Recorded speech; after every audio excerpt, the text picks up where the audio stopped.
There's a popular Viner, and he's one of the most famous Viners from Central Asia. Yeah, you heard that. There are Viners in Central Asia.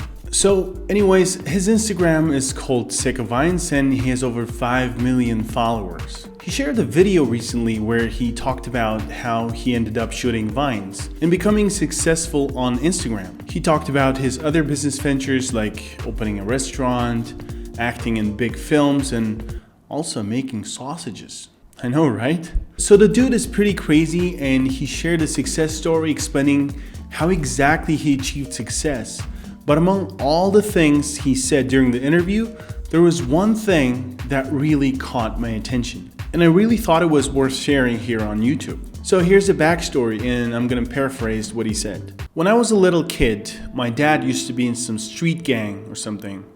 And my mom had to take me and my sister and move to another city. We lived in a poor neighborhood and I grew up in the street. I didn't really do well at school and dropped out in 9th grade.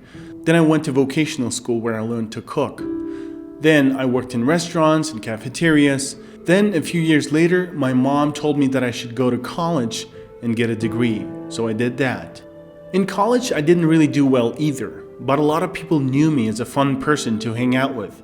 Everybody knew me, even janitors and cafeteria workers.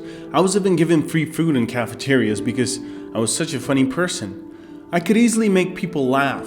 Later on, once we graduated, we started doing different gigs here and there, but none of them were really big and successful. Then Vine started to trend in my country, and me and my friend thought we should give it a try. The rest is history. So at this point, he says, now I'm chilling and enjoying the good life, for now. And here's the most important part in my opinion. He says, I'm married and I have a daughter, but I still live with my mom. She tells me that while she's still young, I should live at my own apartment and enjoy life. But I say, why? You raised me. You've given me everything. You didn't leave us when we were down. So why should I live away from you now? I regret nothing in my life. I've had a wonderful life, and I'm not afraid of anything. I've seen the worst, and it's okay if I ever have to go back. So the last sentence hits home the most. Just think about it for a second. I'm not afraid of anything. I've seen the worst, and it's okay if I ever have to go back. I think this is why most successful people that were once poor keep getting richer.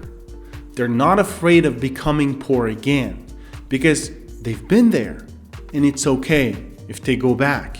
This is something you can take away as well. If you're struggling these days, if you think your next venture is too risky, or if you're nervous about taking the risk, just remind yourself about the worst you've been at and tell yourself that even if it doesn't work out, it's okay to be back. If you're stuck at your measly job and want to take that risk, just take it. In the worst case, you'll be back at your measly job again. But if you don't take that risk, well, you won't budge. I hope you liked this video and the story. Please subscribe and hit that bell button. Let me know what you think about my videos, about the story, or just say something. Take care, good luck, and see you soon.